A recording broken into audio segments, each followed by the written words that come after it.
Yun, magandang araw po sa inyo lahat. Welcome po sa Makapili TV. Eto na po, mainit-init pang balita. Umamin na po ang pamilya Diskaya, yung mag-asawang Diskaya. Umamin na po at ikinanta ang mga congressman, mga government official, at kung sino-sino pa po mga nakinabang para makakuha po sila ng malaking proyekto po sa gobyerno. Dito, inisa-isa po ng asawa ni Sara Diskaya kung sino-sino pong mga politiko ang kanilang mga inaabutan dahil ito daw po ay kalakaran na talaga pagdating sa pagkuha ng proyekto, lalo na sa flood control sa DPWH. So ito, panoorin po natin kung sino-sino po yung mga kongresista, especially sa mga kongresista at mga district engineer ang tinutukoy nila rito. Wala pa po yung talagang yung inaasahan natin ng mga malaki pang pangalan, pero slowly but surely, maganda na po yung tinatakbo ng hearing na ginagawa po ni Senator Marcoleta tungkol dito sa flood control scam ng gobyerno natin. So ito, panoorin po natin kung sino-sino pong mga kongresista, mga district engineer at mga kawani ng gobyerno, yung kanilang inaabutan para makakuha sila ng magandang proyekto sa gobyerno. So, siyempre, kung di ka pa nakasubscribe sa Makapili TV, baka pwede naman pakipindot po muna yung subscribe button at the same time, palike na rin po muna ng video. Wala naman po bayad dyan, kaya pindot na. So, ito, kilalanin at alamin natin kung sino-sino po yung mga kumita po maliban dito sa mga diskaya. Ang hinihingi nilang porsyento ay hindi bababa sa 10% at umaabot pa sa 25% na naging kondisyon upang hindi maipit ang implementasyon ng kontrata. Ito ay binibigay namin sa kanila ng cash. Ang bawat transaksyon ay may karampatang voucher at ledger na nagsasaad ng mga araw at kung kailan nila ito natanggap. Ito magandang ginawa ni Senator Marcoleta dahil siyempre kesa naman yung ulo lang nila yung gumulong, kailangan nila magturo. Ngayon dito, malinaw, sinabi niya, may mga ledger at mga parang resibo kung sino-sino yung mga tumanggap ng pera galing sa kanila. So ito pwedeng pasinungalingan ng mga babanggitin nila, pero dahil sa mga ebidensyang hawak nila, mukhang ito na siguro yung katapusan ng karir nitong mga masasangkot dito.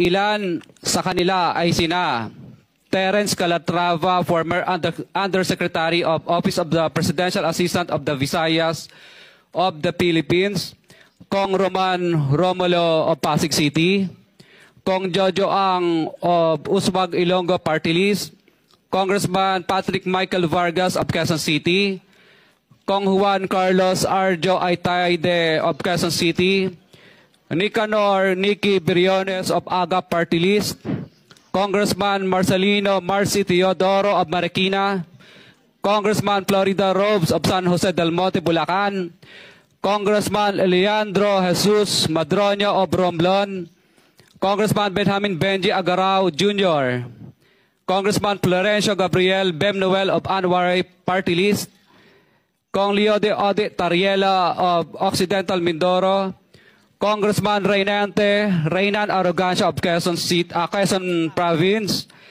Kong Marvin Rillo of Quezon City, Kong Teodoro Haresco of Aklan, Kong Antonieta Yudela of Zamboanga Sibugay, Kong Dean Asisio of Caloocan, Kong Marivic Pilar of Quezon City.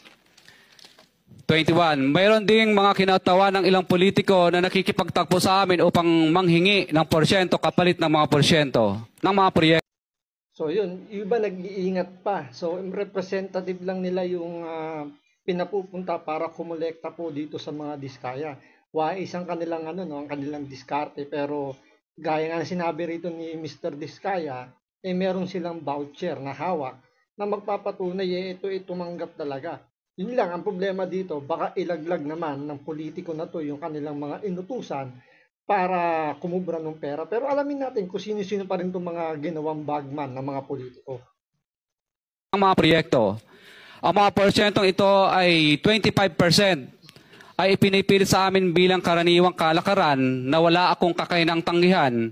Ilan sa kanila ay sina Regional Director Eduardo Virgilio of DPWH Region 5, Director Ramon Ariola III of Unified Management UPMO, District Engineer Henry Alcantara, DPWS Bulacan First, Undersecretary Robert Bernardo, District Engineer Aristotle Ramos of DPWS Metro First, Pasig City, District Engineer Manny Bulusan of DPWS North, Manila Deo, District Engineer Edgardo C. Pingol of DPWS Bulacan Subdeo, District Engineer Michael Rosaria of DPWS Quezon Second Deo.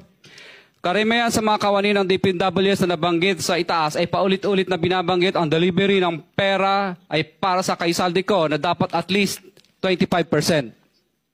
Ayan po, binanggit na po si Saldico. So hanggang ngayon, hindi pa rin napapatawag kung nasan si Saldico kasi ang balita ay nasa Amerika nga daw at nagpapagumot dahil medyo namamagana raw yung mga bulsa at kailangan ng medical attention. So, hindi natin alam kung kailan makakauwi ito. Depende na lang kung huhupa yung pamamaga ng kanyang bulsa para mapatawag na siya rito sa hearing. Si Kong Marvin Rillo naman ay ilang beses na binabanggit ang pangalan ni Speaker Martin Romualdez bilang kanyang malapit na kaibigan. Yun. Si Congressman Marvin Rillo ng Quezon City, District 4. Ilang beses na po yun namigay ng ayuda at yun nga, ginagamit daw yung pangalan ni Martin Romualdez. So, nakakalagkad ang pangalan ng speaker na yan din ibinanggit ni BP Sara na 2 tao lang daw yung may hawak ng budget ng Pilipinas, si Saldico at si Martin Romualdez. So, nagko-collaborate do sa sinasabi ni BP Sara. Pero bakit hindi yan kinagat ng media at kailangan pang umabot dito sa Senate Blue Ribbon Committee? At ngayon nga, naglakas ng loob na itong mga diskaya na magsalita para ilaglag yung mga politikong nakinabang sa kanila. 25. Sa tuwing umiinom kami sa Wine Story, sa BGC at sa Shangri-La Mall, sinasabi pa ni Kong Rillo na lahat ng kanyang request para sa pondo ay galing pa mismo sa unprogrammed funds at insertion na inaaprubahan ni Speaker. Ang tao ni Marvin Rillo na si Bogs Magalong ang pumupunta sa amin para kunin ang pera sa aming opisina o sa Wine Story. Si Kong Jojo ang naman lagi ring binabanggit sa lahat ng project sa kanya ay papondo ni Speaker at ni Saldico. Mataas ang hinihingi sa project, dagdag pa niya, hindi naman lahat ng pera ay para sa kanya, kundi para kay Speaker at kay Saldico. Sa lungsod ng Pasig naman, lumapit sa akin ang DPW's project engineer na si Angelita Garucha para kolektahin ang parte ni Kong Roman Romulo sa flood control projects noong 2022. 28, number 28. Pagdating ng 2025, si District Engineer Aristotle Ramos ang sumunod na nagpakilala na bagman ni Kong Roman Romulo kung saan 30% ang kanyang hiningi ay para kay Kong Roman Romulo. Sinabihan ko kay D.E. Ramos na masyado namang mataas, ngunit sinabi niya na walang magagawa dito dahil pondo ito galing sa unprogrammed funds at insertion galing sa taas.